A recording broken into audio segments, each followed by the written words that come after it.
A rare sight, hail around San Diego County. This is video from viewer Stephanie in Rancho Penasquitos coming on the on the patio furniture there. The dog's going, what's going on out here? Ooh. And the hail fell everywhere. Take a look at all these tweets.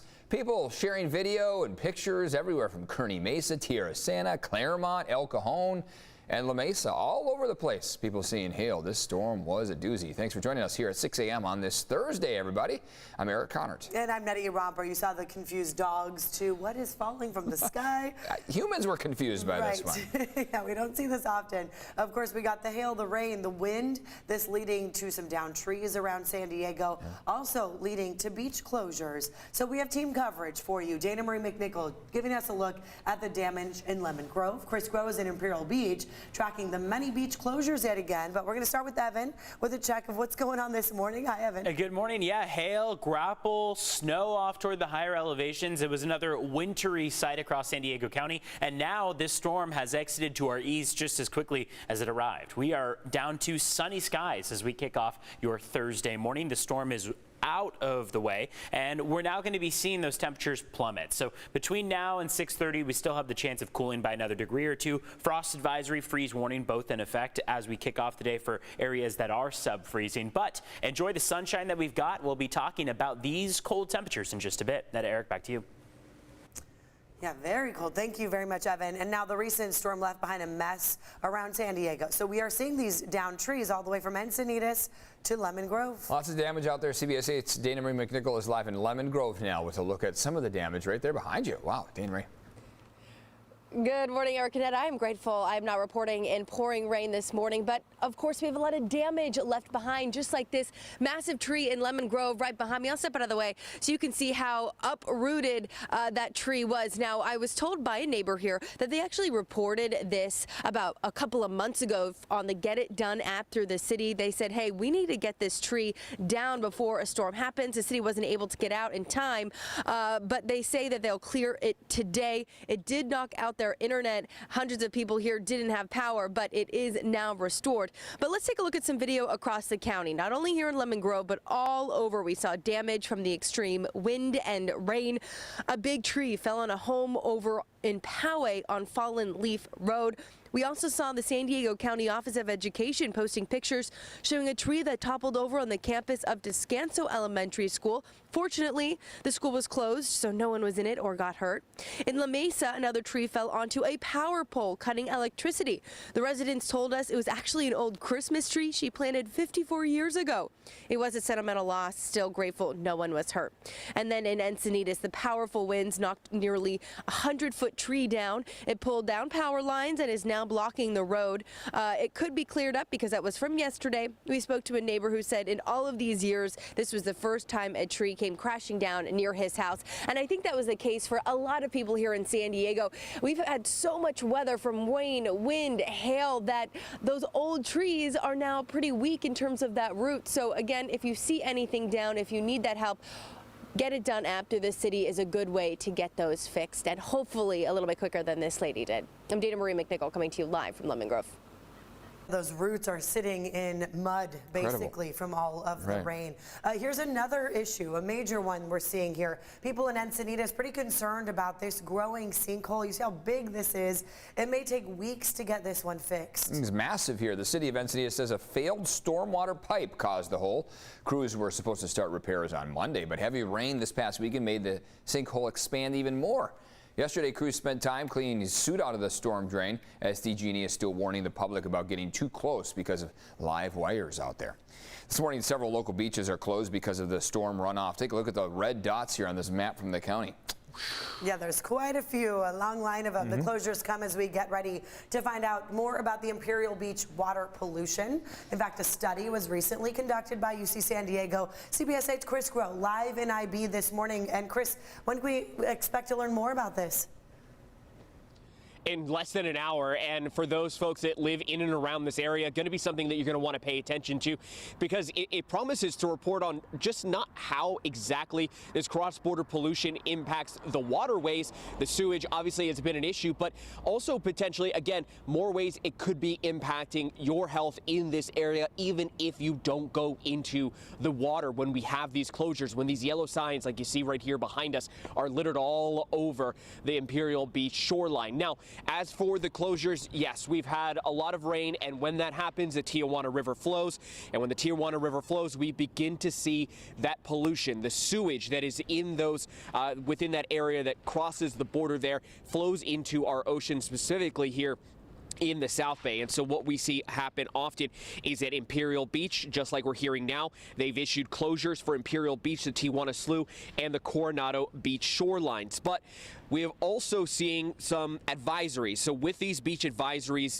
they're going to include a number of different areas. I'll get to that in a little bit, but those last about 72 hours. That's not necessarily due to the cross-border pollution, that sewage. That's due to the runoff that we see happen after the rain. So think about the water just dripping down from east to west into the shore and then into the water. That's impacting areas like Children's Pool in La Jolla, Torrey Pines, Dog Beach in OB, and La Jolla Cove, as well as a number of other ones. You can actually go to the county's Department of Environmental Health and Quality to see exactly which areas could be impacted. As for what you need to do, avoid swimming, avoid surfing, avoid diving. All of that needs to be avoided 72 hours after a rain event. So think about it. It rained yesterday. 72 hours after that, if it rains again, even though we've had a break, it kind of eliminates that 72-hour gap, right? So again, pay attention to the forecast, pay attention to what the county is saying about the quality of the water, as well as the shoreline there in our beaches, and then stay tuned here at 7 a.m. as we could potentially be hearing more about how that cross-border pollution is impacting our health. Eric and Netta? Avalanche danger is still real, and people need to keep that in mind, look at the forecast carefully, understand where we're saying the avalanche dangers are possible.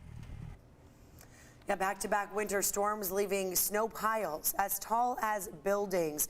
So this prompting warnings of possible avalanches all across the Sierra Nevada mountain region. Right now, 13 counties across California are under a state of emergency. You see why. The massive amount of snow. The governor has also activated the National Guard to help people dig out from this stuff. In San Bernardino County, the roof of a grocery store in Crestline, it collapsed under all that heavy snow. It was not able to withstand it.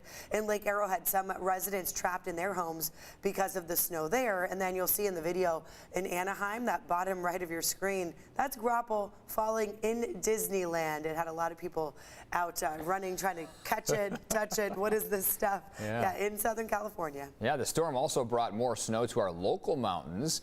So why don't we bring you a live look at Main Street in Julian right now here. You can see the birds, coming up, hanging out in the snow a little bit there. Drivers going slow out there. At least that driver was. Good to see, because it looks like there's still a lot of snowpack there on the road. So just be careful. But yeah, another snowy look at Julian.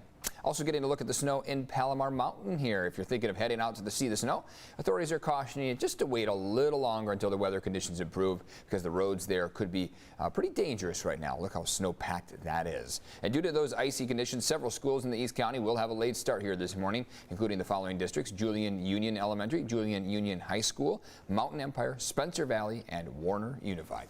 And the video of Palomar, did you see the fire station sign? Yeah. Was almost covered with snow. The irony. Yeah. I love it. It's so fun to see the snow up across the mountaintops, but like we mentioned, it is slick out there on the roads. So take it seriously while you're driving. Remember to drive for what the road conditions are like out there, as opposed to what you're used to in the clear conditions and when there's no rain or snow on the ground. Remember, some cases we saw rain yesterday, and now overnight we're sub-freezing, allowing for those puddles to freeze. So that's where you're going to run into some difficulty too. Ramona right now is at 28 degrees, Alpine's at 33, Escondido is at 31. So you see some of these sub-freezing temperatures as we kick off the morning, and it prompts a frost advisory and a freeze warning. Both of those will be in effect through 8 a.m. Remember to bring the pets inside, and of course any sensitive vegetation, either cover it, bring it closer to the house, bring it inside. You got some options there, but we could see some damage to any sensitive vegetation from the coast through your inland valleys. Satellite radar imagery is clear. Take a look at how beautiful this is. So in the now that the storm has exited to the east, so in the wake of it, we're seeing clear skies.